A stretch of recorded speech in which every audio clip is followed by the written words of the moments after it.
We all have moments when anger feels like it's taking the wheel, speeding us toward words or actions we can't take back. And in those moments, we don't need more shame. We need more tools. Anger isn't bad. It's a signal. It's data.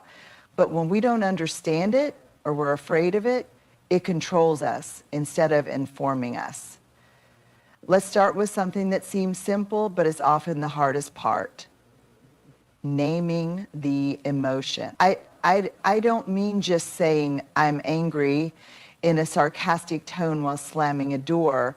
I mean really checking in with yourself, slowing down enough to notice what's happening in your body, in your mind, and calling that emotion what it is, without judgment, without defensiveness, without shame. Why is this so hard?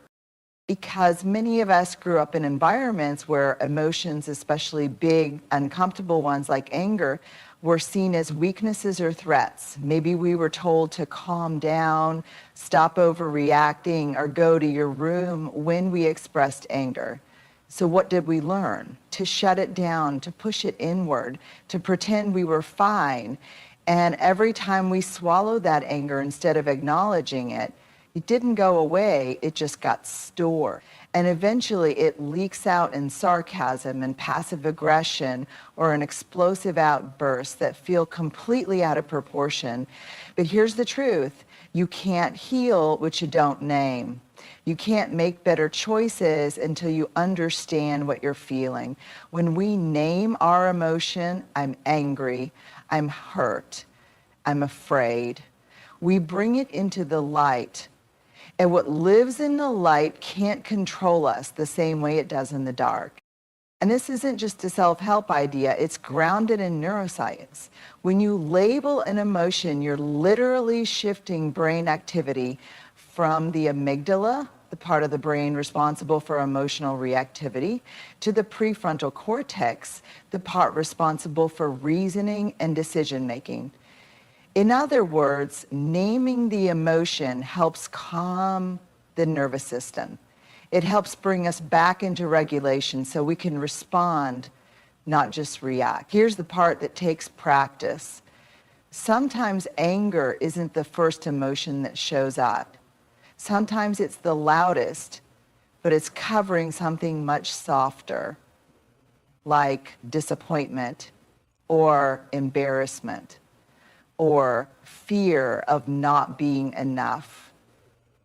And if you're brave enough to sit with that anger and ask, what else is here?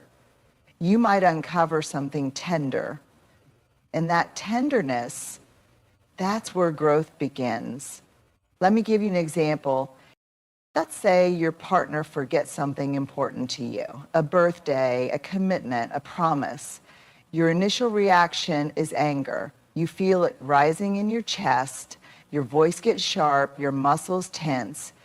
If you pause and name it, I'm angry, you've taken the first step. But then you go deeper. You ask yourself, what's underneath this anger? And maybe the real answer is, I feel unseen. I feel like I don't matter. Now you're not just reacting, you're revealing, you're uncovering the real wound. And when you can name that, you're not only helping yourself understand what's going on, you're also creating the possibility of real connection with the other person. You're giving them something true instead of just something loud. So next time you feel the heat of anger rising, ask yourself, can I pause just long enough to name that? Can I speak it out loud, even just to myself? Can I be brave enough to tell the truth about what I'm feeling, even if it's messy or uncomfortable? Because the minute you name it, you're no longer drowning in it, you're swimming through it with purpose. When anger shows up, it wants to take the front seat. It demands the mic, cranks the volume, and fuels this almost primal urge to fight, to defend, to shut down, or strike out. And let's be honest, sometimes it feels good. in the moment. Anger feels powerful. It makes us feel justified, in control, and even protected. But what if I told you that anger's greatest wisdom only reveals itself when you stop reacting and start getting curious? This is the invitation. Get curious, not furious. Curiosity is a pause. It's that sacred moment between the spark and the wildfire where we ask ourselves, what's really going on here?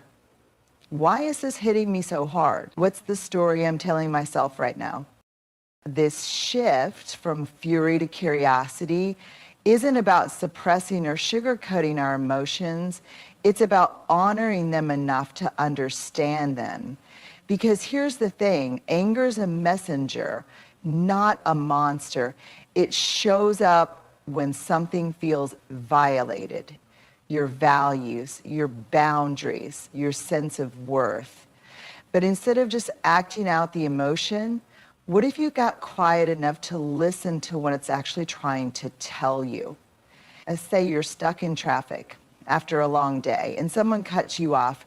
That flash of rage, it's not just about the car in front of you. It might be about how exhausted you are, how overwhelmed you feel, how invisible you felt all day long. That driver just happened to be the final straw.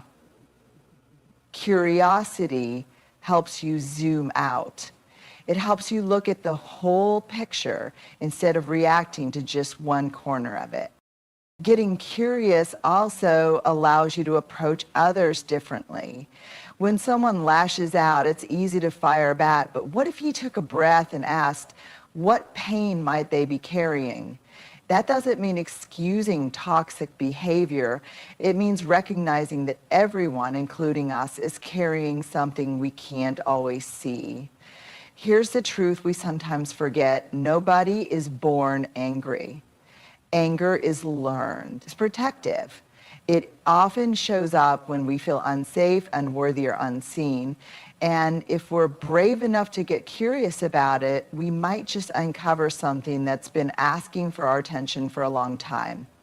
An unmet need, an old wound, or a belief that's no longer serving us. Curiosity doesn't mean you won't still be mad. You will. You're human. But instead of being consumed by that fury, you can hold it, examine it, and decide what to do with it on purpose. This takes courage. It takes practice. It means building a habit of self-inquiry instead of self-judgment, especially in moments when you want to throw blame like confetti. It means asking questions like, what am I really feeling? What does this remind me of? What would a wise version of me want to know right now? Curiosity is your anchor. It's your compass. It's what keeps you from getting swept away in the storm of reactivity. So the next time you feel your blood boiling, your fists clenching, your voice rising, pause and ask, what's this anger trying to protect? Ask, what part of me needs compassion right now? That's where the work begins. That's where the healing begins. Anger wants a reaction. Curiosity offers transformation. Want to continue with breathe before you speak next? There's this small moment, so easy to miss, between the trigger and the reaction. It happens in milliseconds. A look, a tone, a message read the wrong way. And before we even know it, we're saying something sharp, slamming a door, raising our voice, or going quiet in a way that cuts deeper than words ever could. This is where the practice begins. Breathe before you speak. Now, I know that sounds basic. I know it sounds like the kind of advice you see on an Instagram quote next to a picture of a sunset. But don't let the simplicity fool you. This is real, hard, embodied work. Because when you're angry, your nervous system is not interested in peace, It's not interested in wisdom. It's interested in survival. Anger activates your fight or flight response. Your heart rate spikes, your muscles tighten, your breath gets shallow, your brain becomes laser focused on threat and defense. You stop listening, you stop thinking clearly, your body is preparing to protect you. Even if the threat is just an argument over dishes. But here's the thing, you can't communicate from a place of protection and connection at the same time. So if what you want is to express yourself clearly, to be heard, to be understood, or even to disagree with strength and clarity, you have to help your body feel safe first. And the fastest way to do that, your breath. Your breath is your anchor. Your breath is the switch that helps move you from reactivity to regulation. It slows down the emotional surge. It invites your prefrontal cortex, the part of your brain that makes thoughtful decisions, back online. How do you do it? You pause, you put space between the stimulus and your response. And you take a breath, not just any breath, but a slow, conscious one. Inhale through your nose for 4 counts. Hold it for 4.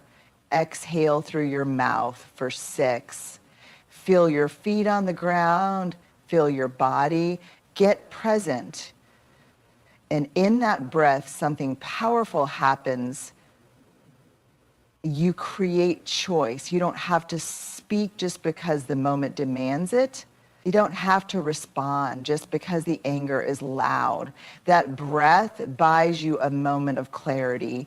That moment might save a conversation. It might save a relationship. It might save you from saying something that isn't aligned with your truth. Breathing before you speak doesn't make you weak. It doesn't mean you're avoiding conflict or bottling up your feelings. It means you're honoring them enough to deliver them with intention rather than destruction. And yes, this takes practice. It takes messing up, noticing it, and trying again. It means breathing even when your ego is screaming, even when silence feels like surrender, even when your old wiring is begging you to lash out. You breathe anyway. You breathe because you know something deeper. Reaction might feel powerful in the moment, but intention is powerful for the long haul. So next time anger hijacks your body, when your fists clench, your face flushes, and your mouth starts to form the sentence, pause, just one breath. Then ask yourself, is what I'm about to say in alignment with who I want to be? Will these words build a bridge or burn one down? And if you're not sure, breathe again, wait, let your body settle, let your heart come back to the conversation, then speak. Not from the heat of the moment, but from the strength of your values. Because you don't just want to be right, you want to be real, and you want to be heard. And that starts not with words, but with a breath. Anger has a way of turning our gaze outward. It makes us scan the room, the relationship, the moment for someone to hold responsible. You did this. You never listened. You always let me down. When we're hurt, it's tempting to reach for blame because blame is fast. Blame feels clean. It gives us the illusion of control. It says, I'm not the problem, they are. But here's the truth that's harder to sit with. Blame might feel powerful, but it rarely leads to real change because blame shuts people down. Blame puts up walls instead of creating bridges. Blame deflects rather than reflects. But boundaries are different. Boundaries are the quiet, clear, courageous alternative to blame. They don't accuse, they inform. They don't point fingers, they open hands. They say, here's what's okay for me and here's what's not. They invite accountability without shame. Setting a boundary means owning your experience instead of outsourcing your emotion. So instead of saying, you're so selfish for never checking in on me, you say, I feel disconnected when I don't hear from you and I need more regular communication to feel safe in this relationship. One blames, one builds. This shift takes courage. It takes clarity. And most of all, it takes emotional regulation because boundaries aren't meant to be thrown down in the middle of a storm. They come from that grounded place after we've done the work of naming our emotions, breathing through our reaction, and getting curious about what we actually need. Think of it this way. Anger often points to a violated boundary. Something that mattered to you wasn't honored, and your body knew it before your mind could name it.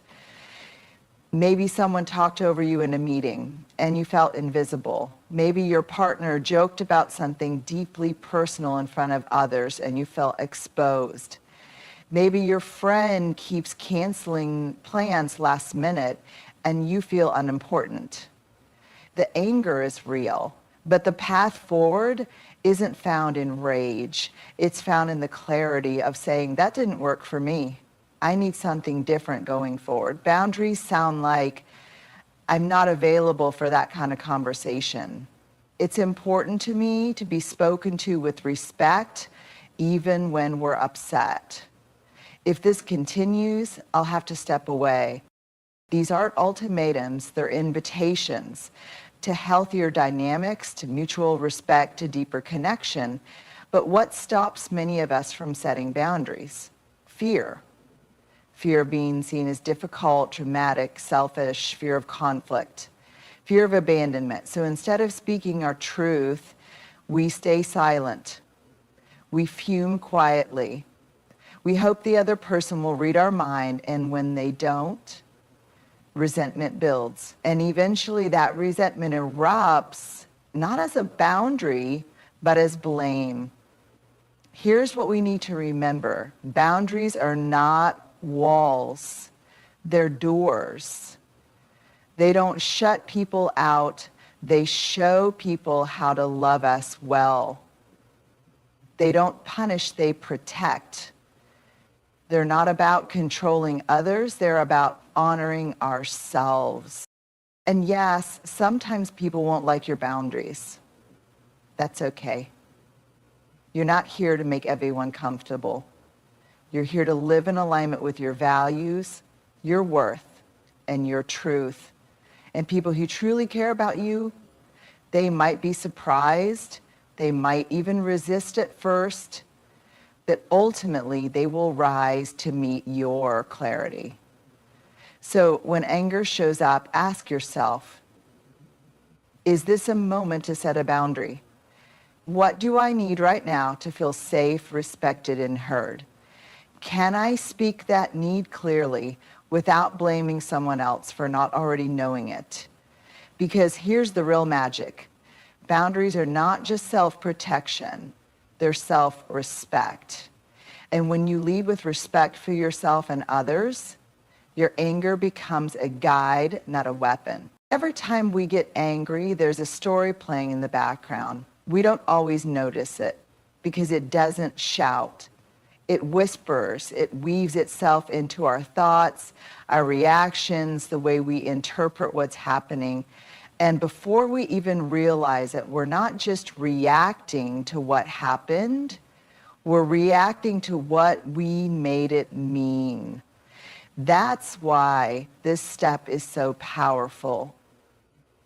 Honor the story you're telling yourself. Not because that story is always true, but because it's always real to you. Let me explain. Let's say a friend cancels plans at the last minute. Again, the fact is they canceled, but the story you might be telling yourself is, I'm not a priority, or I always care more than other people do, or I must not be worth showing up for. That's where the pain lives.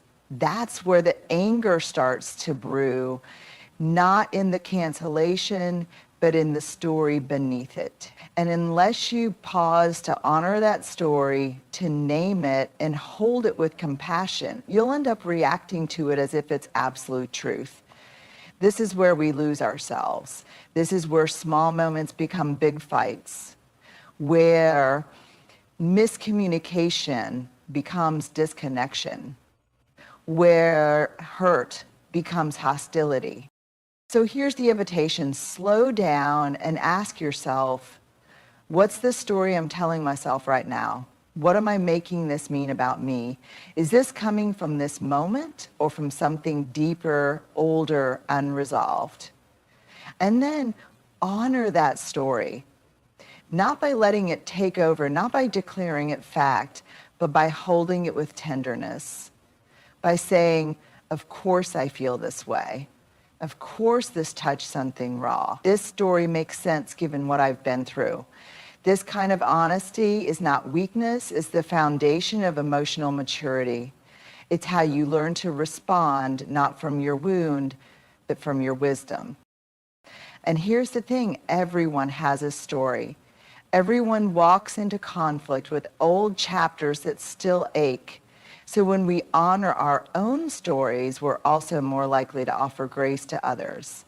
Maybe your partner's sharp words aren't about you. Maybe they're about their own fear of failure. Maybe your coworker's coldness isn't personal. Maybe it's about their fear of not being taken seriously.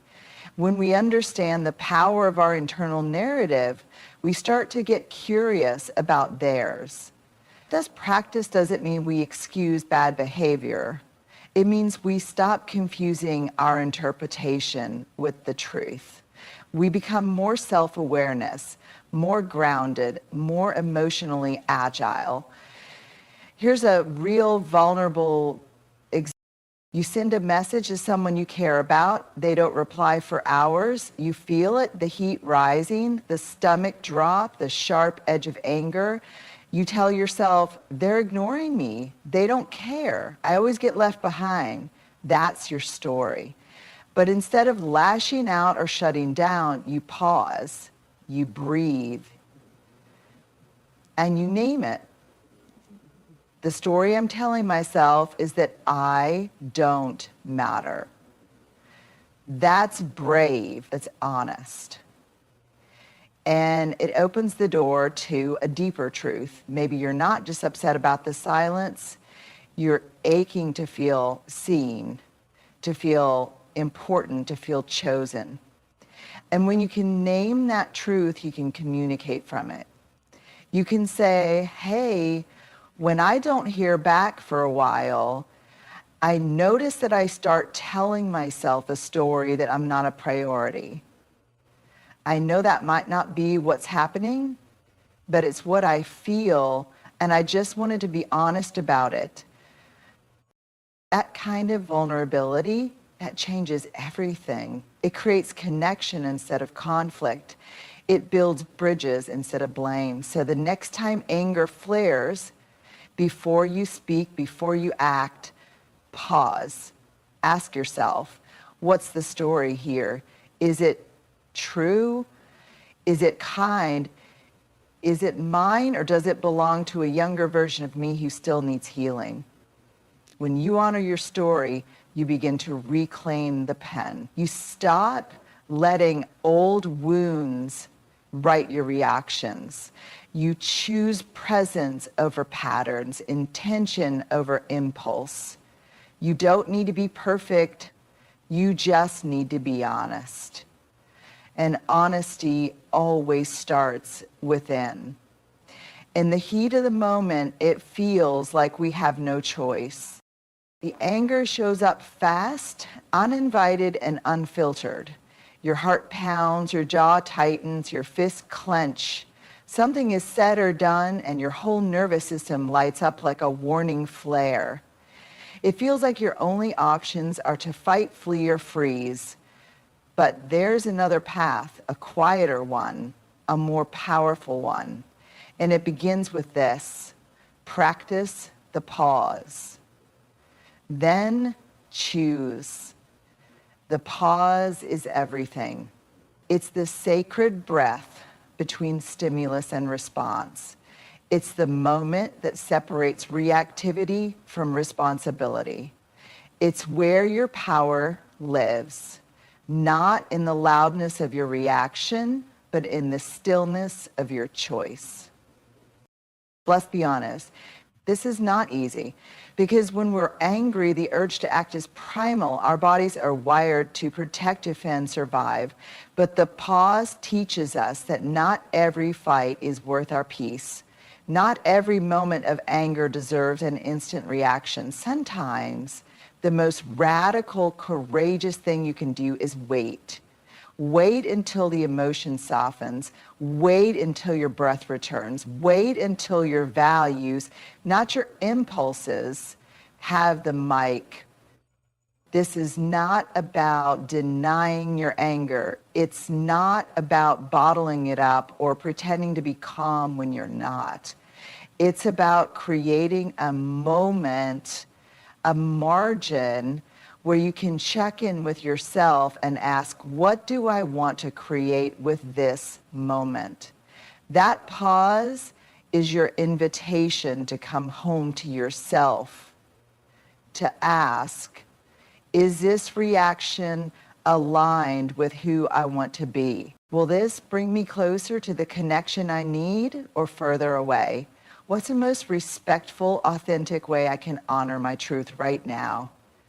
Sometimes the choice will be to speak clearly and firmly. Sometimes the choice will be to walk away. Sometimes it will be to ask for a break or to express your feelings in a different tone or to take time to reflect. All of those are choices. And when you give yourself space, you stop being a prisoner to your emotion. You become its steward. You become someone who can feel anger without becoming anger. Let me be clear, this doesn't come naturally, especially if you've grown up in an environment where anger meant shouting, silence, or shame, especially if you've learned to believe that reacting fast equals strength. Practicing the pause takes unlearning, it takes intention, it takes compassion, not just for others, but for yourself. Because sometimes you won't pause, you'll yell, you'll snap, you'll say something that makes your stomach drop a few minutes later. And in those moments, the choice becomes, how do I repair? How do I come back with honesty and humility? How do I learn from this without drowning in shame? Practicing the pause is not about perfection, it's about presence.